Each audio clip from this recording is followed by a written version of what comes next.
নমস্কাৰ মৰমৰ শিক্ষাৰ্থীসকল, মই প্ৰণৱ। এই ইউটিউব চেনেল ফৰ এডুকেশ্যনৰ অন্য এটা ভিডিঅ'লৈ তোমালোক সকলোকে স্বাগতম জনাইছোঁ। মৰমৰ শিক্ষাৰ্থীসকল, আজি মই তোমালোকৰ মাজলৈ গৈ আহিছোঁ হায়াৰ ছেকেণ্ডাৰী ছেকেণ্ড ইয়াৰৰ পলিটিকেল ছায়েন্স নামৰ বিষয়টোৰ যিখন স্বাধীনোত্তৰ ভাৰতৰ ৰাজনীতি নামৰ কিতাপ আছে তাৰে ইউনিট নাম্বাৰ 5 কংগ্ৰেছ ব্যৱস্থাৰ প্ৰতি অহা প্ৰত্যাহ্বান আৰু ইয়াৰ পুনৰ প্ৰতিষ্ঠা। এই ইউনিটটোৰ পৰা তোমালোকৰ বছৰীয়া পৰীক্ষাত আহিব পৰা বা অন্যান্য পৰীক্ষাত আহিব পৰা কেইটামান অতি দৰকাৰী চমু প্ৰশ্নৰ উত্তৰ। তেতিয়াহ'লে আহচোন পলম নকৰি আজি ভিডিঅ'টো আৰম্ভ কৰোঁ। আৰু তাৰ আগতে তোমালোকলৈ এটা অনুৰোধ, এই চেনেলটো যদি ছাবস্ক্ৰাইব কৰা নাই তেতিয়াহ'লে ছাবস্ক্ৰাইব কৰি দিবা আৰু কাষতে থকা বেল আইকনটো প্ৰেছ কৰি দিবা মই দিয়া এনেকুৱা ধৰণৰ শিক্ষামূলক ভিডিঅ'সমূহ নিয়মিতভাৱে পাই থাকিবলৈ। তাৰ উপৰিও আগৰ ইউনিটকেইটাৰ যদি শ্বৰ্ট কুৱেশ্যনসমূহ চোৱা নাই মই ডেছক্ৰিপশ্যনত লিংক দিছোঁ, তাত গৈ চাব পাৰিবা।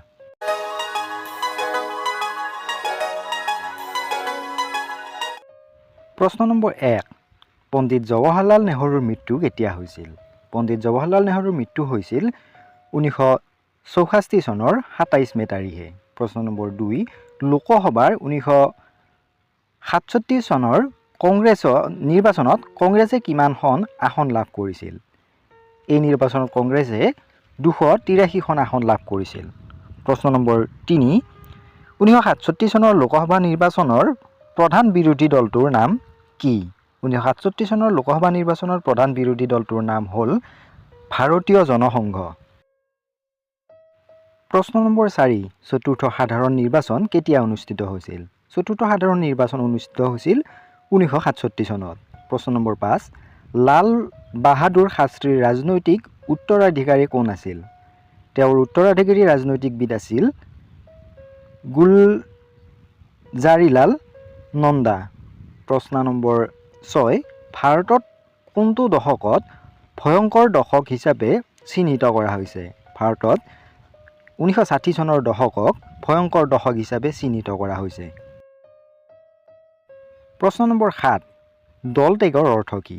উত্তৰটো হৈছে যেতিয়া কোনো নিৰ্বাচিত প্ৰতিনিধিয়ে কোনো এটা ৰাজনৈতিক দলক প্ৰতিনিধিত্ব কৰি নিৰ্বাচনত জয়ী হোৱাৰ পিছত সেই দল ত্যাগ কৰি আন ৰাজনৈতিক দলত যোগদান কৰে, সেই কাৰ্যই হ'ল দল ত্যাগ।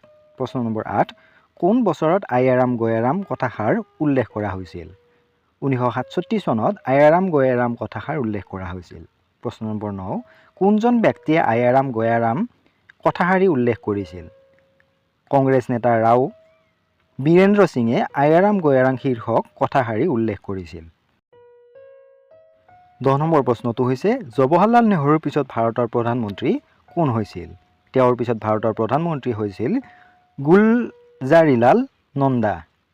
প্ৰশ্ন নম্বৰ 11, লাল বাহাদুৰ শাস্ত্ৰীৰ চমু প্ৰধানমন্ত্ৰীত্বৰ কালত তেওঁ কোন দুটা সমস্যাৰ সন্মুখীন হৈছিল? তেওঁৰ প্ৰধানমন্ত্ৰীত্বৰ কালত সন্মুখীন হোৱা দুটা প্ৰধান সমস্যা হৈছে চীন আৰু ভাৰতৰ যুদ্ধৰ পিছত ভাৰতে সন্মুখীন হোৱা অৰ্থনৈতিক সংকট তথা খৰাং খাদ্য সংকট। দ্বিতীয়টো হৈছে 1965 চনৰ ভাৰত আৰু পাকিস্তানৰ মাজত হোৱা যুদ্ধ। কুৱেশ্যন নম্বৰ 12, 1969 চনৰ ৰাষ্ট্ৰপতি নিৰ্বাচনত ইন্দিৰা গান্ধীয়ে কোনজন প্ৰাৰ্থীক সমৰ্থন কৰিছিল? এই নিৰ্বাচনত ইন্দিৰা গান্ধীয়ে সমৰ্থন কৰিছিল VV গিৰিক। 13 নম্বৰ প্ৰশ্নটো হ'ল দেশৰ কোন 4খন ৰাজ্যত 1968 চনৰ নিৰ্বাচনত কংগ্ৰেছে ৰাজ্যিক বিধানসভাৰ সংখ্যাগৰিষ্ঠতা লাভ কৰিব পৰা নাছিল? ইয়াৰ উত্তৰটো হৈছে তামিলনাডু, পশ্চিমবংগ, মহাৰাষ্ট্ৰ আৰু বিহাৰ। প্ৰশ্ন নম্বৰ 14, চিণ্ডিকেট বুলিলে কি বুজা? চিণ্ডিকেট শব্দই শক্তিশালী আৰু প্ৰভাৱশালী নেতাৰ গোটক বুজায়। কংগ্ৰেছৰ আনুষ্ঠানিক গোট তথা শক্তিশালী আৰু প্ৰভাৱশালী নেতা তথা দলকে চিণ্ডিকেট বোলা হয়। কংগ্ৰেছ চিণ্ডিকেটৰ নেতৃত্ব বহন কৰিছিল কে কামবাজে।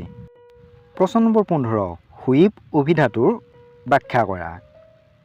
হুইপৰ অভিধাতুৰ অৰ্থ হ'ল বিধায়িনী দলৰ সদস্যসকলক দলীয় নেতৃবৰ্গৰ দ্বাৰা প্ৰদান কৰা কঠোৰ নিৰ্দেশ।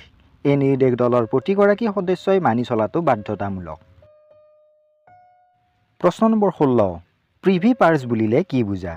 উত্তৰটো হ'ব দেশীয় ৰাজ্যবোৰক ভাৰতৰ সৈতে চামিলকৰণৰ সময়ত তাত প্ৰচলিত ৰাজকীয় শাসন উঠাই দিয়া হয় যদিও সেইসকলৰ পাঠ পৰিয়ালবোৰে কিছু ব্যক্তিগত সা সম্পত্তি শাসক লাভ কৰিছিল যাক প্ৰিভি পাৰ্চ বুলি কোৱা হৈছিল। প্ৰশ্ন নম্বৰ 17, কোনটো অঞ্চলৰ বিধায়কৰ লগত আয়াৰাম গয়াৰাম বাক্যাংশটো জড়িত? এই বাক্যটো জড়িত আছিল হাৰিয়ানাৰ লগত। প্ৰশ্ন নম্বৰ 18 ভাৰতত মৰ্চা ব্যৱস্থা কেতিয়া আৰম্ভ হৈছিল? ভাৰতত মৰ্চা ব্যৱস্থা আৰম্ভ হৈছিল 1967 চনৰ পৰা। প্ৰশ্ন নম্বৰ 19 ভাৰতৰ প্ৰধান মন্ত্ৰী হিচাপে লাল বাহাদুৰ শাস্ত্ৰীৰ পিছৰ কোন অধিষ্ঠিত হৈছিল? ইয়াৰ উত্তৰটো হৈছে শ্ৰীমতী ইন্দিৰা গান্ধী। প্ৰশ্ন নম্বৰ 20 DMKৰ সম্পূৰ্ণ ৰূপটো কি? ইয়াৰ সম্পূৰ্ণ ৰূপটো হৈছে দ্ৰভিডা মুন্নেত্ৰে কাজাহাগাম।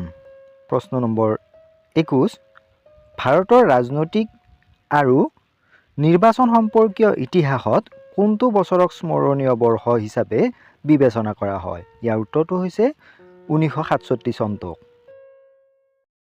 প্ৰশ্ন নম্বৰ 22 গৰিবী হাটাও শ্লোগানটো কোনটো দলৰ আছিল? এই শ্লোগানটো আছিল কংগ্ৰেছ দলৰ। প্ৰশ্ন নম্বৰ 23 কোন চনত দলত্যাগ বিৰোধী আইন প্ৰণয়ন কৰা হৈছিল? দলত্যাগ বিৰোধী আইন প্ৰণয়ন কৰা হৈছিল 1985 চনত। 24 নম্বৰ প্ৰশ্নটো হ'ল ভাৰতৰ প্ৰথম মহিলা প্ৰধানমন্ত্ৰী কোন আছিল? ভাৰতৰ প্ৰথমগৰাকী মহিলা প্ৰধানমন্ত্ৰী আছিল শ্ৰীমতী ইন্দিৰা গান্ধী। 25 নম্বৰ প্ৰশ্নটো হ'ল ভাৰতৰ প্ৰথমগৰাকী নিৰ্বাচন আয়ুক্তৰ নাম কি আছিল? ভাৰতৰ প্ৰথমগৰাকী নিৰ্বাচন আয়ুক্ত আছিল সুকুমাৰ সেন। প্ৰশ্ন নম্বৰ 26 SVDA কি সূচায়? SVDA সূচায় চাংগিয়েট বিদ্যায়াক দাল। প্ৰশ্ন নম্বৰ 27 ভাৰতীয় দলীয় ব্যৱস্থাৰ দুটা বৈশিষ্ট্য উল্লেখ কৰা। ভাৰতৰ দলীয় ব্যৱস্থাৰ দুটা বৈশিষ্ট্য হ'ল প্ৰথমটো হৈছে বহুদলীয় ব্যৱস্থা, দ্বিতীয়টো হৈছে বিৰোধী দলৰ ভূমিকা।